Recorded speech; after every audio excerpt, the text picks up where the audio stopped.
Reigen Psycho is back for the third season. Yes, Reigen Psycho 100 season 3. I'm just joking. It's Mob Psycho, obviously.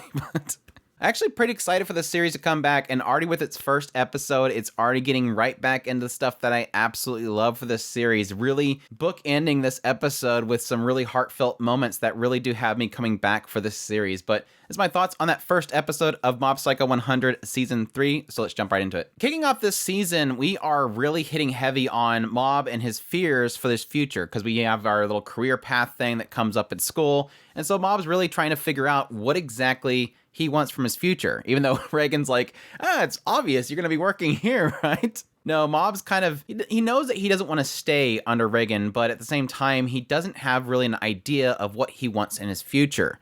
And so we do have this whole segment where Mob's going around to pretty much every single person that he knows and really inquiring from each one of them what they want in their future. Obviously, it seems like most everybody at his school knows exactly what they want to do, or at least they have an idea of what they want to do in the future. But unfortunately for Mob, he's kind of stuck in one place. And it kind of bookends it towards the later parts with this whole wraith-infused person that they end up running into that thinks he's possessed, that is ruining his life. That really hits home for Mob on the idea of that fear of what he's going to do in the future, despite the fact that he's not to the point where he should really be concerned because he's so young. He's still afraid of that point in which he'll take that step forward, or he'll go down the wrong path and end up running into that mistake that will end up ruining himself. Which is kind of funny to now have Serizawa there, who has pretty much wasted most of his life. He's concerned because he's already, in his 30s, and yet here's Mob that's already afraid when he's still young. But again, a really solid episode that really hits into the slice of life elements in a series that is more focused on psychological and supernatural and psychic powers. We also did find out that Tsubome apparently is going to be going to, what was the name of the stupid place that she was going to? Salt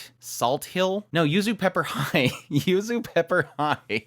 Which apparently is a school that requires you to be, I think, like 60 rank or higher, and obviously Mob's nowhere near that because he has a couple of areas that he's kind of struggling in, but he ends up kind of putting that as his career path in the end, which was kind of funny to have the teachers like, this is fine. Like, oh, that's it? Yeah, this is fine. You don't need to worry too much about your future, but, it'll help you if you kind of decide now rather than later, and then you won't have that time to prepare for what you're doing. Additionally, on the side, we are getting a perspective that everything that happened with the whole cult that they took down and this gigantic broccoli that they left behind is causing a little bit of an issue where it seems like a lot of people are now worshiping, what was it, the metal helmet guy or something like that, which is obviously Mob.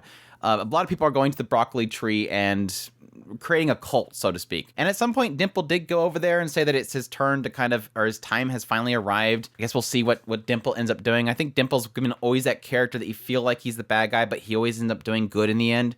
So it'll be curious to see if, I don't know, maybe he finally decides that he's going to be a bad guy, or if he's just going to choose to try to take down the broccoli tree and whatever's happening there, or cementing himself in the position of controlling that cult. To be truthful, I completely forgot about who Serizawa was, so when I see him in Reigen's office, I'm like, who the hell is this guy? And then I had to go back and look for an old picture, and I'm like, oh, it was that guy. Okay, he's changed quite a bit, but yeah. That I completely forgot about that final scene where he joined Reigen's place. But he's great. I think he's a nice little addition to the chemistry between Reigen and Mob. It's obviously somebody else who doesn't quite know that Reigen is a scam artist.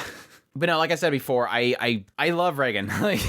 I didn't care for him in the first season, honestly. I didn't really get the Mob Psycho 100 series. I didn't get Reigen. Nothing in the first season really got me until, I don't know if it was the late first season or if it was the second season, but at some point, Reigen clicked for me. And it was really in that idea of a parental figure for Mob. Now, yes, he does have parents at home, but none of them really understand what Mob's going through, whereas Reigen at least has a hint as to what's going on with Mob, and so he's able to be a parental figure that his normal parents can't be. And I've always loved seeing these moments with Reigen really stepping forward and being the good person, despite the fact that he is an absolute con artist. And even though he does lie to Mob a lot, claiming that he's too powerful and thus he can't see certain ones, and he's too powerful, thus he can't handle the situation, otherwise he'll be too strong. But at least when it comes down to moments where Mob's life is his future's at stake, it always feels like Reigen comes in and steps in and does the right thing and says the right things that Mob needs to hear. And so even in the situation where, yes, Reigen would love Mob to always be at his facility because he can't do jack squat himself,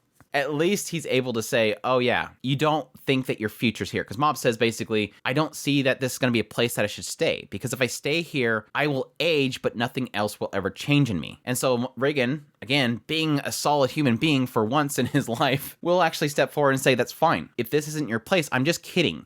If you want to go somewhere else, do it. He felt the same way when he was stuck in the place that he was stuck in. And when he started up this business, he says, look, I was bored where I worked. And so I decided on a whim, I'm just going to quit my job. I'm going to open up this place. And he said he was going to do it for like a year and then just quit. Like, let's just try this thing out. Let's mess around for a little bit. But something changed. Of course, he won't tell Mob what that is. That was Mob stepping in. Mob changed everything for him. He was going to step away, but now then Mob came in his life and again kind of became this child figure for him that he wants to help, protect, kind of nurture, which I think is, again, has always been like the most solid addition to the series that's ever been. To be truthfully honest, I don't care about Mob.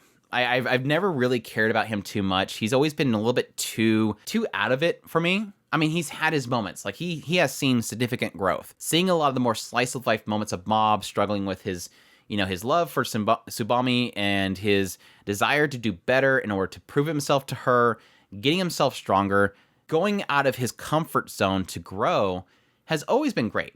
So I'm not downplaying Mob. And we see it again with this episode. Seeing those insecurities in him. He's not just a blank character that has super overpowered abilities. He does have fears, discomfort, uneasiness, things that he's unsure about for his future. But again, they always felt sort of basic. Whereas Reigen I always feel is kind of the one that has one side of him that's always out in the open, where on the other side, he has his other side that's actually really, really cool. And despite the fact that he's not really powerful, he's always willing to step up there and do the most doofiest things. Like seeing his crazy spray attack that he did this particular episode. And yes, technically for once, he was the one that actually stepped forward and said, hey guys, you need to fix the situation. Things are going bad and you guys aren't noticing it. But yeah, in the end, really solid return, really hitting the feels, having plenty of funny moments. I love how much did you pay for this thing?